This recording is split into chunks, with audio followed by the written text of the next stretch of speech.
Okay, Assalamualaikum warahmatullahi wabarakatuh. Hari ini kita akan meneruskan pembelajaran kita dalam bab 1 iaitu fungsi dan persamaan kuadratik dalam satu pemboleh ubah. Dan standard pembelajaran kita pada hari ini ialah menyiasat dan membuat generalisasi tentang kesan perubahan nilai A, B dan C terhadap graf fungsi kuadratik. Okey, apa itu graf fungsi kuadratik? Fx sama dengan Ax kuasa 2 tambah Bx tambah C. Okey, baiklah. Hari ini cikgu akan menggunakan perisian GeoGebra online untuk menunjukkan kepada kamu macam mana perubahan A, B, C itu berlaku. Okey, jadi kita tengok di sini apakah kesan perubahan bagi nilai A terhadap graf fungsi kuadratik. Okey. Saya masuk link di sini.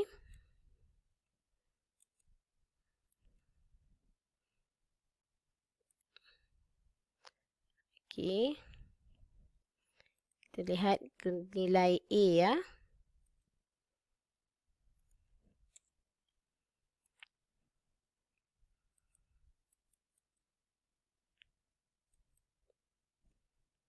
Internet connection pula.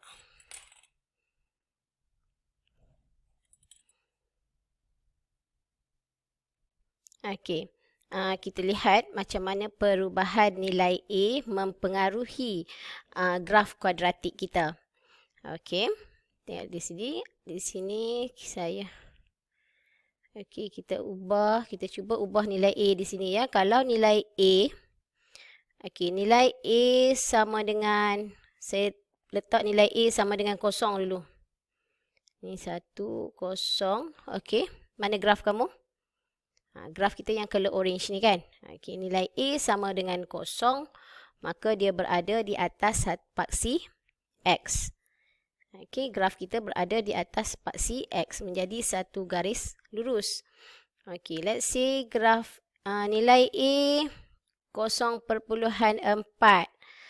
Okey, ataupun 0.5 lah, senang. Kita kata 1/2 kan. Tak ada dia naik 0.2. Okey. 0.6. Okey, bentuk dia. Bandingkan 0.6 dengan 2.4. Okay, ini 2.4. Sini 0.6. Bagaimana bentuk graf kamu? Okay, kamu dapat lihat di sini graf bila A 0.6 ya. Bila A 0.6, bukaan graf kamu adalah lebih luas berbanding dengan nilai A 2.4.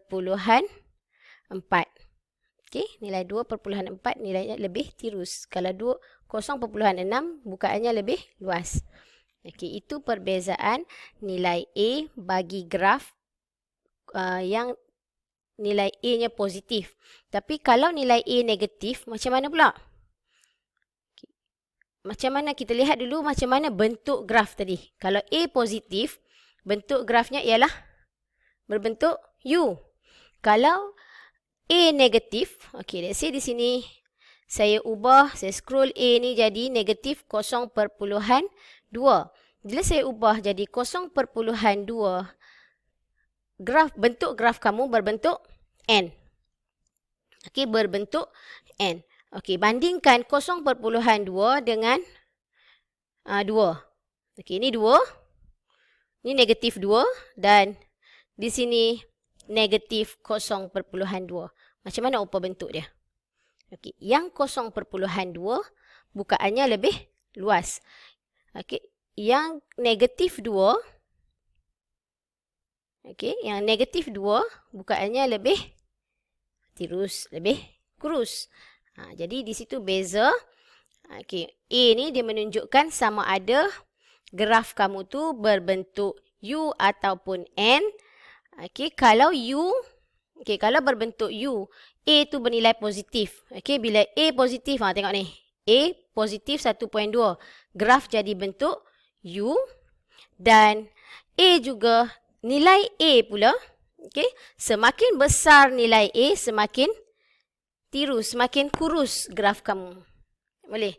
Begitu juga dengan bila A nilai negatif, graf akan jadi bentuk N dan semakin besar nombor negatif tu, semakin kurus.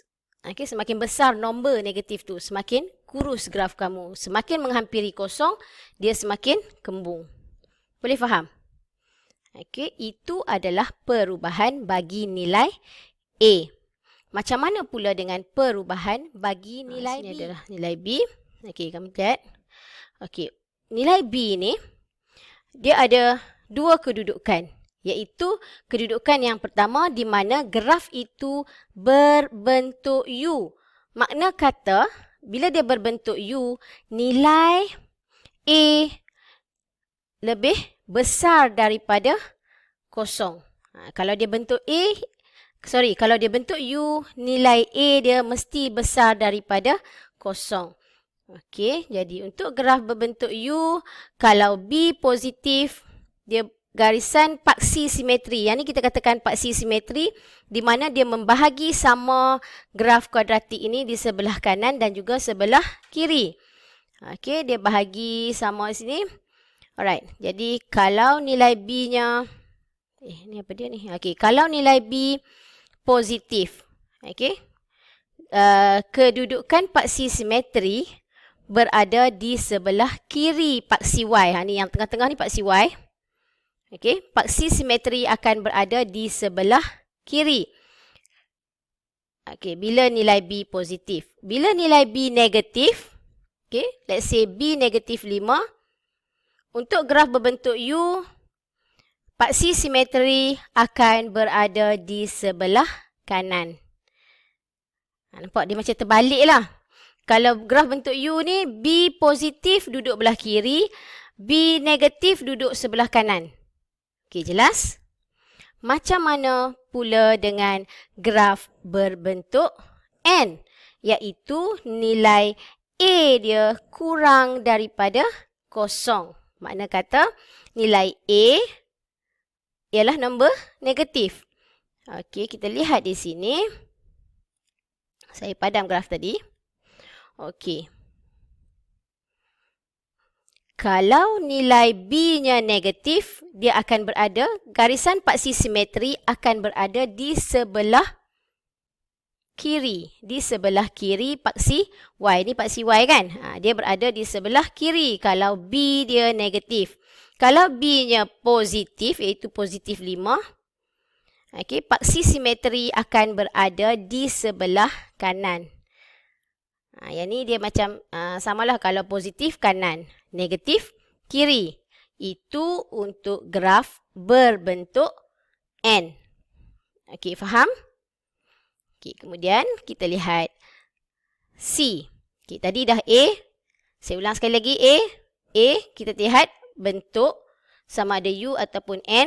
Kemudian nilai A menunjukkan luas graf tersebut. Kemudian B. B menunjukkan paksi simetri. Okey. Nilai C menunjukkan di manakah garisan graf tersebut memotong ataupun memintas paksi Y. Okey. Kamu lihat di sini saya ubahkan nilai C. Kamu lihat pada perubahan graf ya. Okey, let's say saya letak C 6.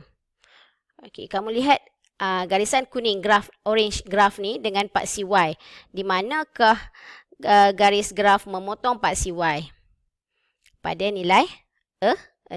Okey, di sini nilai C 6, jadi dia graf kuadratik ni memotong paksi Y pada nilai 6. Okey, katalah saya ubah 5, nampak tak? Persilangan ini berlaku pada Y sama dengan 5.